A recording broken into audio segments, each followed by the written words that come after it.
Welcome to Long Lost Friends. I'm Elizabeth Eve King. And I'm Andrea Goyan. Today, we are beyond excited to be talking to writer of fantasy and historical fiction, Victoria Strauss.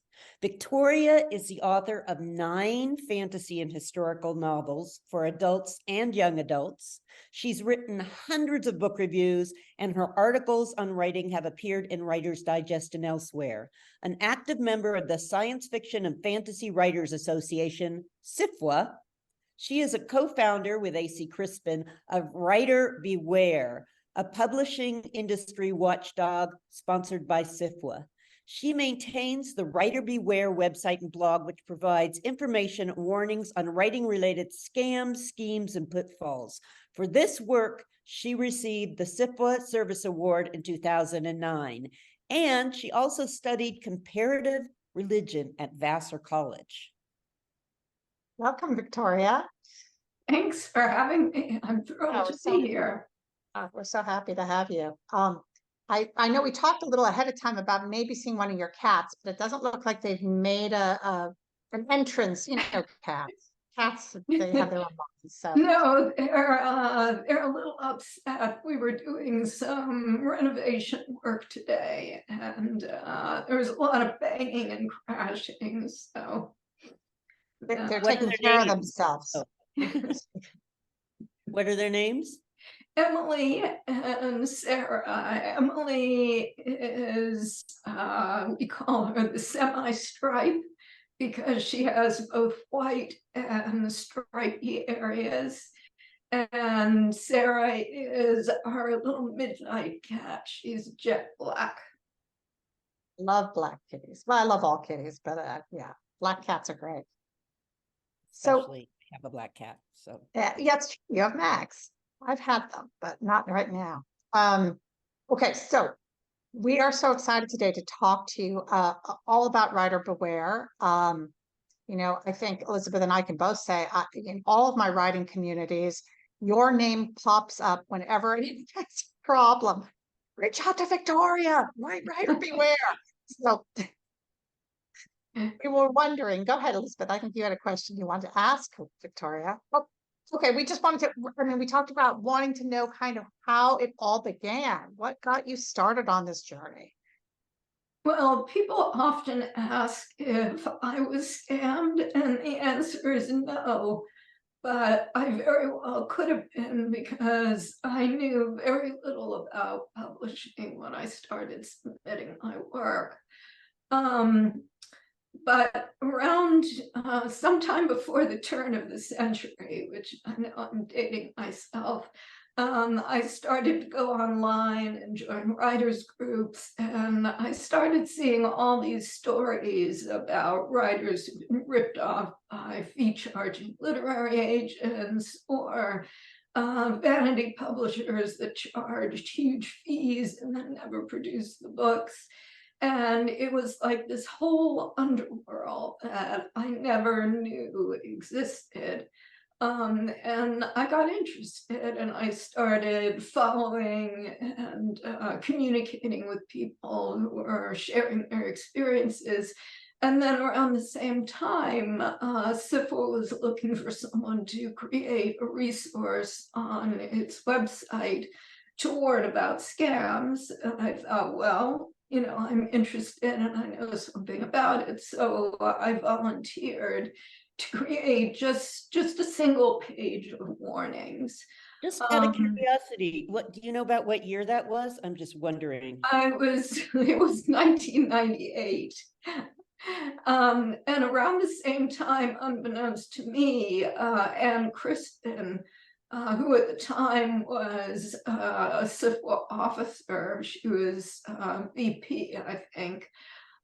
She was looking into establishing a committee on writing scams, because just the whole issue of scams was sort of percolating into writers' awareness, and an issue especially for up-and-coming writers, which SFWA is very interested in helping and nurturing.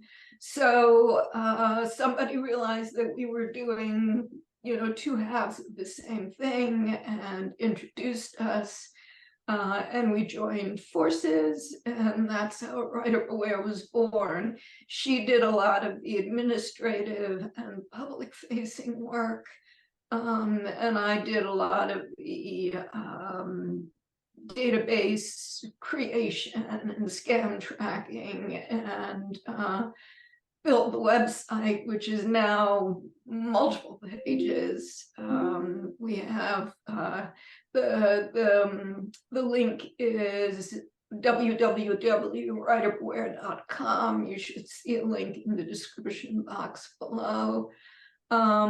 We have resources on literary agents, small publishers, editors, vanity publishers, copyright, self-publishing, and more. It's a really, really deep resource. And in addition, we have a very active blog, which I maintain, which covers publishing industry issues of concerned writers, and also reports on the latest schemes and scams. So when on an average week, how many people reach out to you saying help? You get a lot? I get anywhere. I hear from anywhere between 10 and 25 emails a day from people making reports or asking questions. And for whatever reason, it's really picked up recently. I'm sort of slammed with correspondence. I mean, I should say we offer an advice service, which is basically me. People can contact us to report a scam or to ask about a publisher or agent's reputation. If we've heard anything, or if we've gotten any complaints, and if we have, I can let them know. Sometimes I'm asked to evaluate publishing contracts. And our email is beware@sfwa.org. That'll also be linked below. I know both Elizabeth and I have been helped out by you with problems that we've had, that your advice came to our rescues, and so grateful, so helpful. So thank you. My pleasure. Even just a response, like one contract where you just wrote back and said so many lies, and then I was able to respond to them, well, look, this great expert, and I got out of the contract, so thank you. Yes, that's good. So are there particular things, I mean, again, I can't tell you how many times people go, oh, right to Writer Beware, ask them. What do you look for? Do you look for like a bunch of people writing about one particular thing, or what brings it to maybe the point where you actually investigate? Multiple reports, usually. The most of the information that we gathered isn't public. I might have gotten one or two complaints about a publisher, and there's such a fire hose of incoming information. I really have to pick and choose what I go public with, and that's usually based on multiple reports. And sometimes, recently I wrote a blog post about Touchpoint Press. Should I mention names? Is that a problem for you guys? Because not everybody wants me to do it. And I heard from maybe 5 or 10 authors, and I always ask for documentation. So if someone writes me to say my publisher is treating me horribly and isn't paying royalties and a litany of other problems, I don't just say, okay, that's terrible. I say, that's terrible, please provide me with documentation so that I can, independently verify what you say. One of the things that people who've been exposed by writer beware say to criticize us is that everything that we report is based on hearsay. And that is absolutely not true. We document everything. We don't report on anything unless we have solid documentation in multiple forms of whatever is being complained about. Yeah, I've always been impressed looking at what your blog site and all of the way you lay it out, and you very specifically show the documentation in the blog, even, you're pointing it out. So it's interesting that Yeah, people. yeah, and I think that's really important for credibility and also for longevity, because there have been other kind of scam exposing groups, and they just get threatened and harassed out of existence. But we wondered that. We were wondering, have you had to deal with a lot of backlash? Has it been hard for that for you? I would say yes. We've been sued 3 times by people we've exposed. SIFWA has been incredibly supportive. They always have writer beware's back. It makes a big difference to have that kind of backing. It makes people think twice before launching a frivolous lawsuit or making some kind of legal threat. We do get threats, we get cease and desist. I'm able to consult with SIFWA's legal counsel, which is very helpful. I get personal attacks. I recently wrote a blog post about that. And I've been doxxed, I've gotten death threats, but it's a minor part of the response. I probably shouldn't say this, but I actually think that compared with what a lot of women online experience, I've been pretty lucky. I've been pretty fortunate in not being targeted as much as many other women online who speak out about various issues. Wow. So I wonder too, have you mentioned that things seem to be picking up now, but I'm sort of imagining that from like before self-publishing became so big and or a lot of people were starting little presses, that accelerated the scam thing a lot.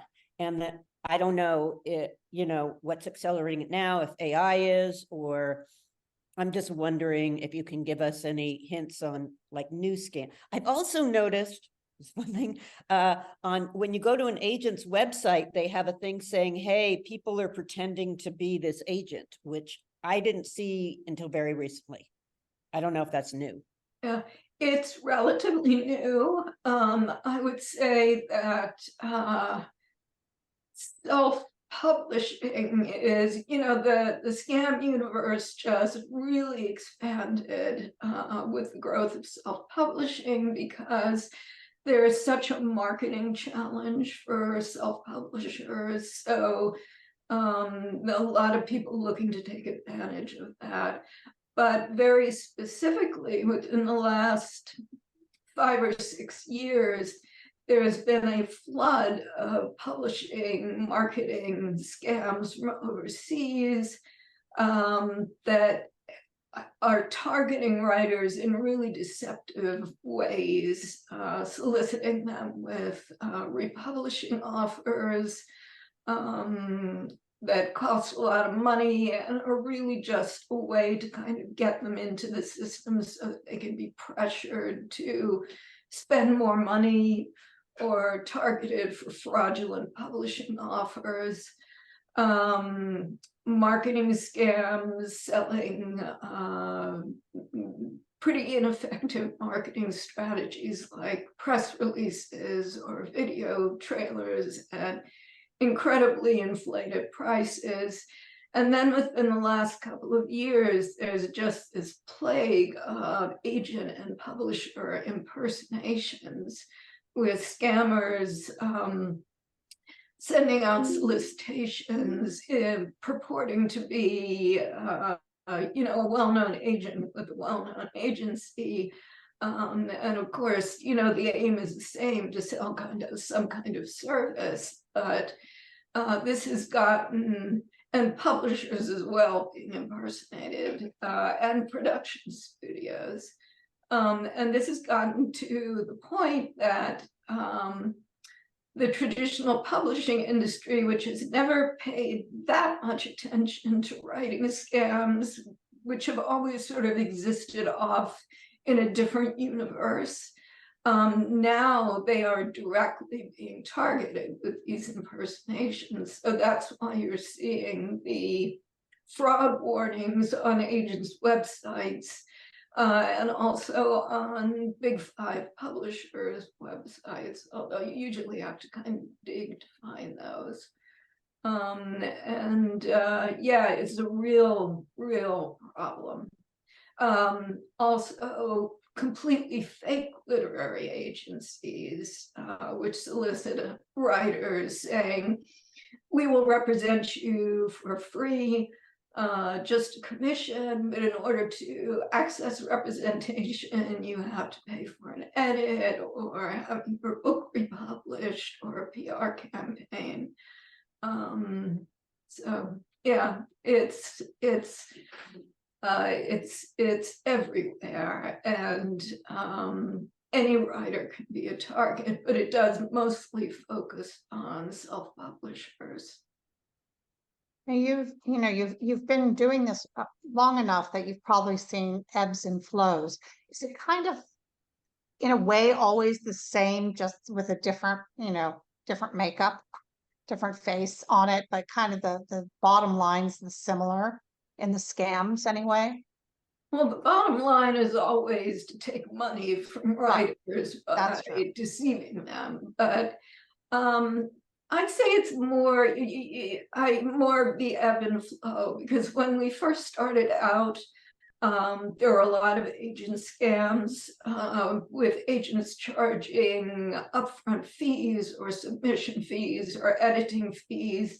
And then as self-publishing and small press publishing started to expand, writers didn't need agents so much. So those kinds of scams kind of died out. But now the agent scams have come around again in a different form, with these companies impersonating agents or creating fake agencies. So it does ebb and flow, but it's always about the money. So then you end up with the, sorry, just one more thing, Elizabeth. So you end up with that end of it, and then you end up with the bad actor contracts in for small publishing, like some of the contracts that are unfair, and you end up with the contests, which are often a little hinky. Yes. So you've got kind of a whole different groups of things. Yeah, yes. I'm wondering a bit about the contracts where because I've done that. Sign contracts that are really bad, just because you get to where you just want to sign a contract basically for a book, and they don't ask for money or anything, but they just don't do anything with your book. They're just, tie up all the rights and hold on to it. And I'm wondering really what's in it for them. I mean, they hoping you'll do something and that they'll be able to grab it then, or because I've seen that a lot.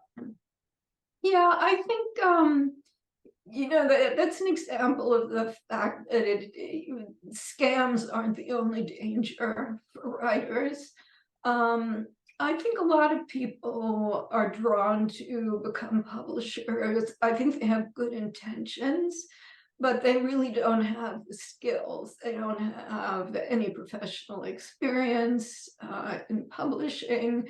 So they don't know, how to do it right, or they don't know how to run a business. And even with good intentions, they can wind up with a bad contract if they don't really understand contract language.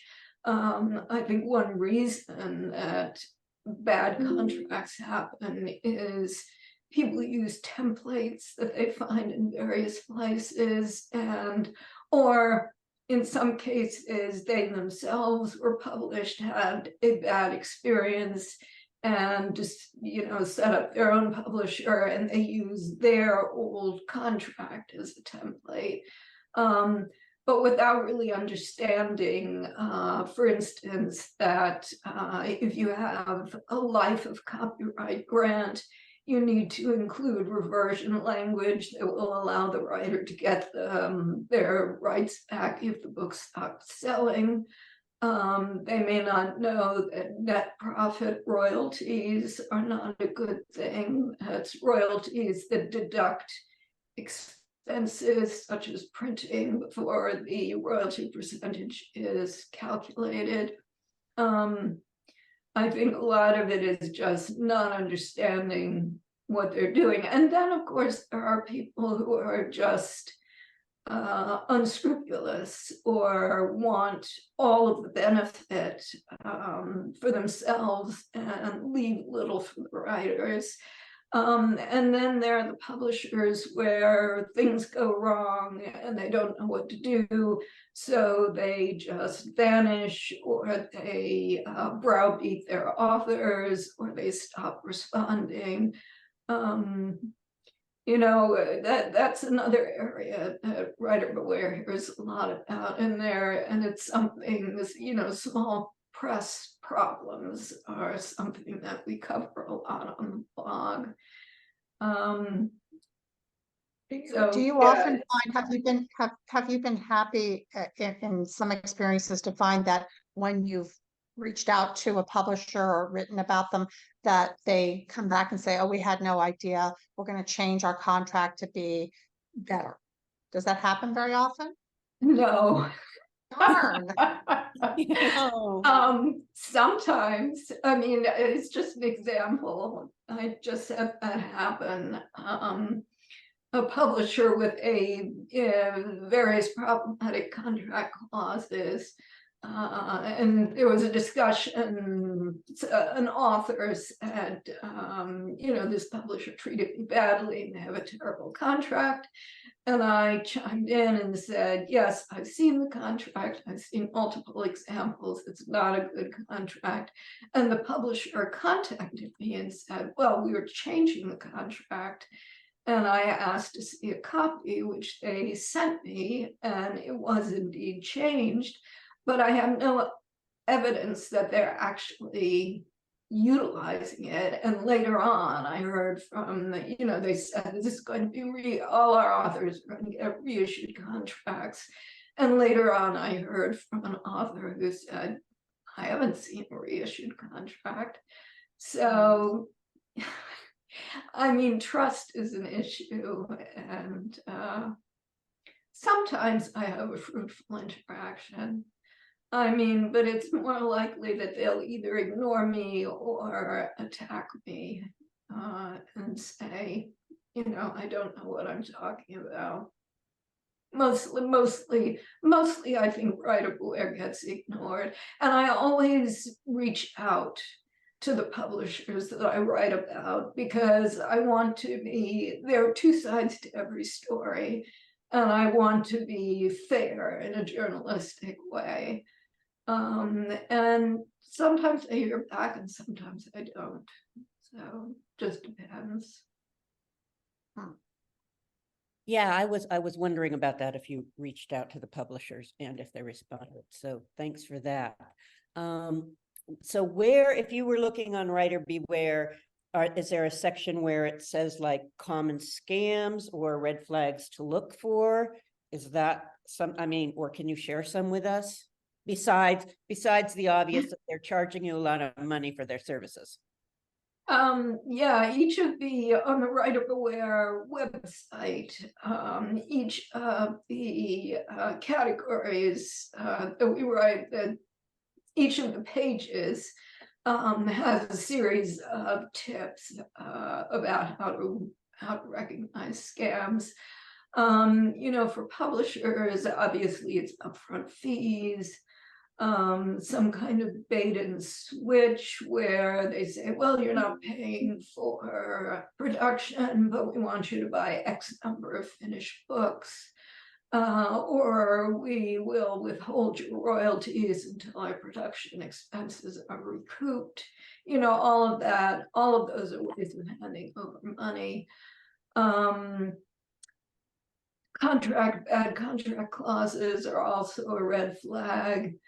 If the publisher is a 1 or 2 person operation, that is risky because one person gets sick and the entire publisher can, screech to a halt. And you also want to look at distribution. Are they carried by all the major online retailers? Can they be ordered in bookstores? Do they have bookstore presence?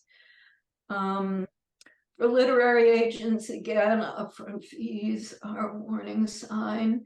What experience do they have? Have they worked in an agency? Have they trained somewhere in an agency? Have they worked in publishing?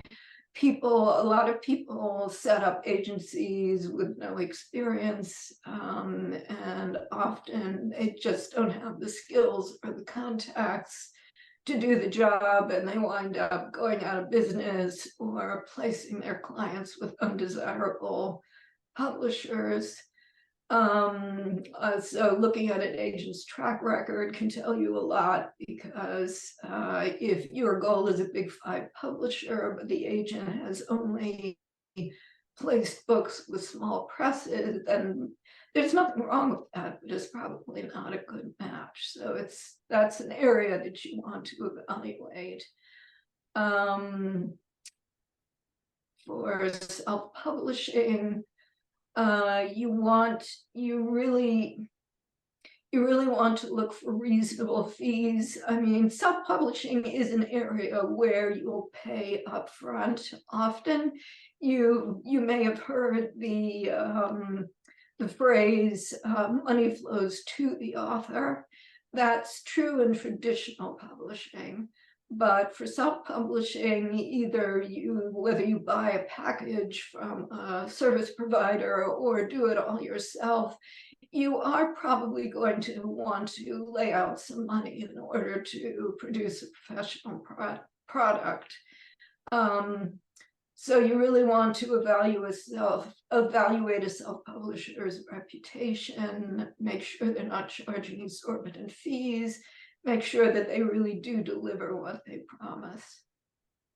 Do you have any listed on, is there a Writer Beware section on looking for self-publishers? I mean, yeah, we have a whole section on self-publishing with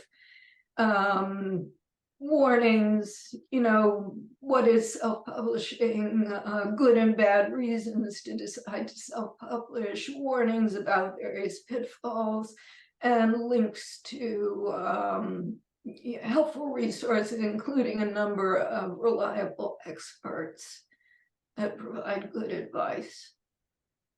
Amazing how much is there. I only really learned that there was all of that this week, looking into it a little bit. So it's a great resource. Where do you see things going in with AI? Do you have any thoughts on that, and how that's going to affect even the scam market? Well, I'm seeing it already. There's some fake literary agencies that I found recently that show they have fake agents and fake agent bios, and the agent photos are obviously AI generated. many of the solicitation scams come from overseas, and up until the introduction of ChatGPT, one of the markers for the scams was poor English, because they're staffed by people who are fluent, but they're not native English speakers. So often the websites or the emails would have grammatical errors, but now a lot of them using ChatGPT, so they're producing grammatical emails and other materials. So that is a scam marker that's no longer as reliable a marker as it was. So yeah, those are two areas where AI is infiltrating the world of scams. In terms of where it's going, it's just too soon to say. It's incredible the speed with which these AI tools have been introduced and how they've spread throughout the artistic and writing communities. I think the recent settlement, the recent strike settlement with the Writers Guild has some good anti-AI provisions in it. So, and there are all these lawsuits that are happening now that may or may not go anywhere. So we're just at the very edge of this incredible change. I think the only thing we know for sure is that it's going to change a great deal, but I don't think we know how yet. So what advice to say, either if you have a bad contract to extract yourself from, or if your publisher just disappears, as you mentioned often happens, what resources does a writer have? What do they do basically? It really depends on what's in the contract. Some contracts have termination clauses that you can invoke, and even if your publisher has disappeared and isn't responding, you can still, sorry about that, you can still invoke the clause and write them an email. And even if they don't reply, you'll be able to demonstrate that you did your due diligence per the contract, so that another publisher or publishing platform won't feel that your rights are still tied up. Because that's the real issue. When your publisher disappears and you still have an enforced contract, what do? Because it's not that if you republish, your disappeared publisher will be upset, but a new publisher or self-publishing platform wants you to warrant that your rights are free and clear. And as long as you have an enforced contract, you can't do that. Some contracts, I mean, if you have a time-limited contract, you can wait out the time and be free at the end of it. Any good contract should have a clause where the publisher has to publish within X amount of time, say 12 to 18 months, or else return rights. So if you have a deadbeat publisher that hangs on to your manuscript and doesn't publish, and the 18 months arrives, then you can terminate. But it really depends on what's in the contract. And as a last resort, you may have to consult a lawyer and possibly take legal action. And I believe you also have a section on that, on Writer Beware, of where to look for legal help.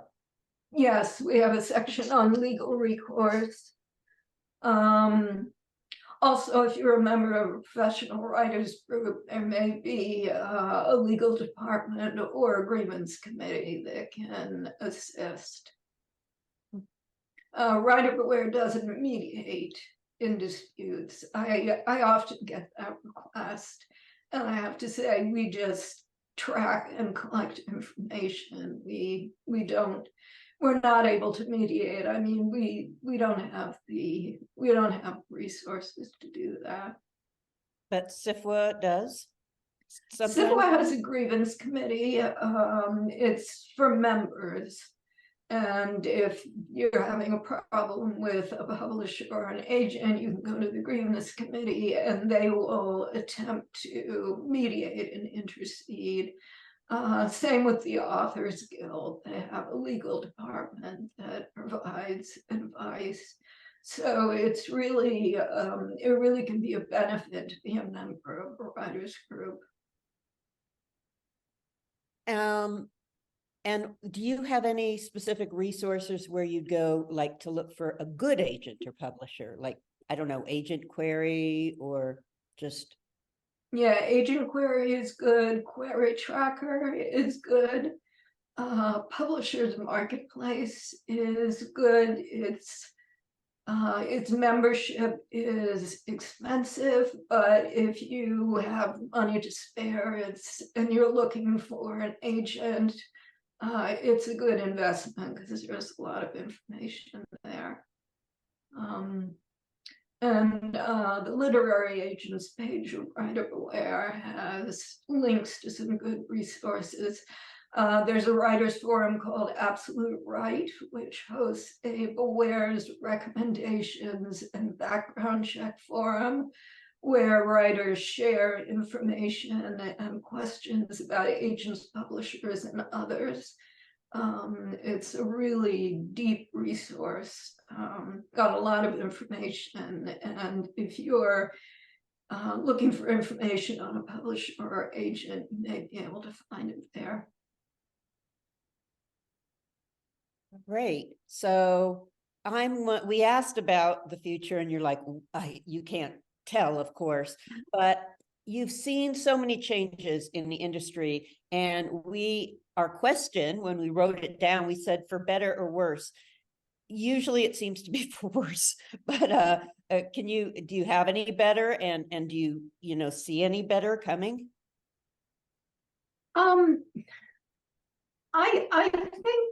I think it is better because writers have so many more options now than they used to.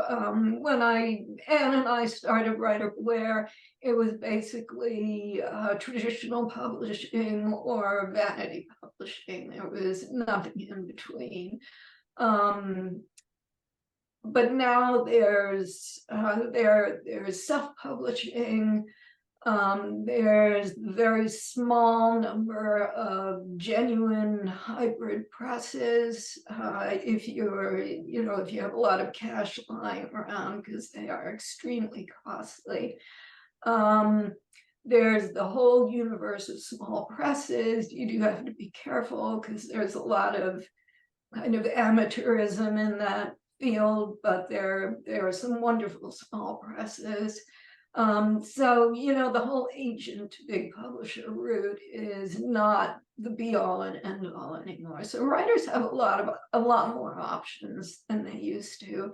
So in that sense, things are better, and things may continue to improve in that regard. But, I think there's a lot in publishing to be depressed about, frankly. And I really don't want to be a Debbie Downer, so I don't want to get into a litany of what's wrong. I'll just say that, there's a lot of hope for writers and for careers in the large number of options they have now. You just need to be careful. You need to do your research. You need to take nothing at face value. And you need, before you start looking to be published or to self-publish, you need to know about the industry, because there's so much information out there and so much of it is bad. You really need to be able to filter what you find. I was going to add that before we move past that I think, most of my writing is short stories, and I think that right now is such a dynamic market. It's just feels like it's exploded, and it's funneling into all kinds of new and exciting types of writing and from all over the world. It just seems like just this huge explosion of writers that we are getting introduced to from around the world. So in that way, I think publishing is very exciting right now, at least for the small fiction markets. Mhm, mhm. You know, so. It looked like you were going to say something, Andrea. No, I'm not. I was going to say thank you. I was going to say it's time to do we always end after we've sort of discussed things with moving into our best thing I learned this week or something such that we enjoy. I can't speak today. Something fun, happy, interesting, what have you. And normally Elizabeth starts, but I'm starting today with mine.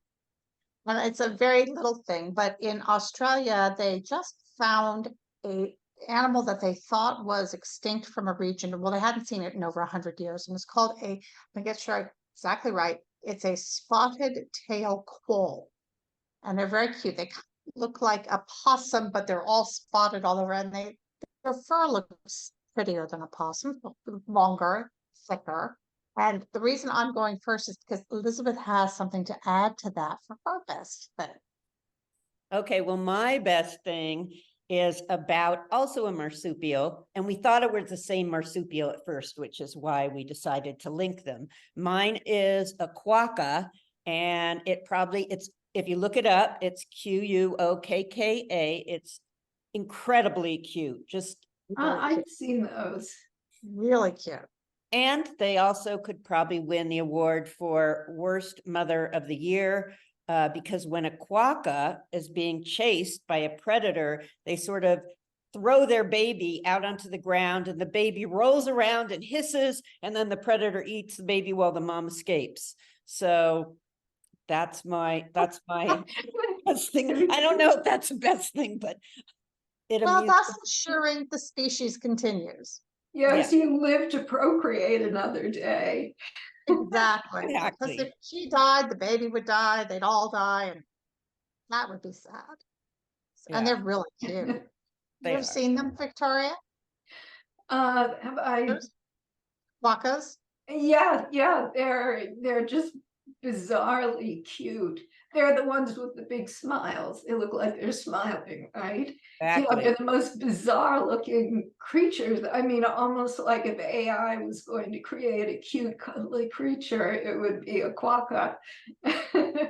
Yeah, exactly. That's why it's so funny that and then I've also seen defensive quokkas. It's like, well, they don't actually shoot their babies out. They just relax their pouch muscles. So I think. Oh, that's better. Yeah, that's better. But the baby still rolls around hissing, I guess. And dies. So. Well, yeah, usually then, the predator's distracted.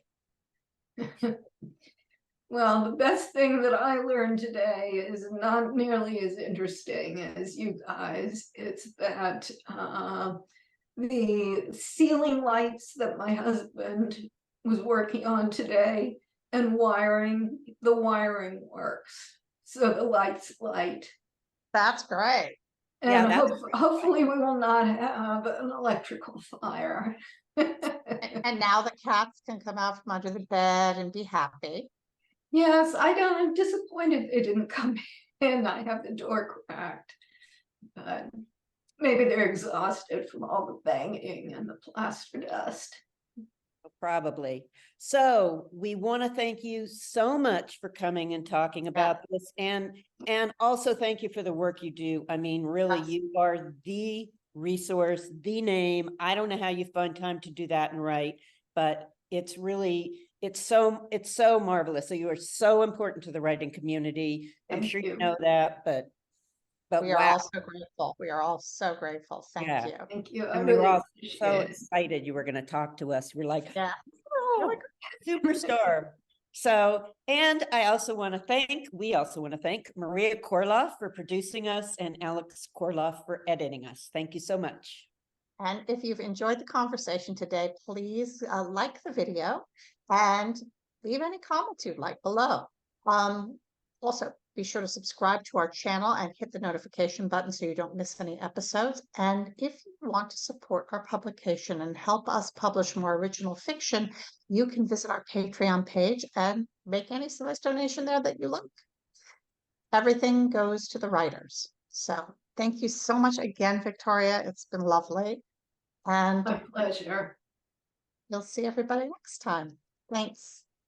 Thanks. Mhm.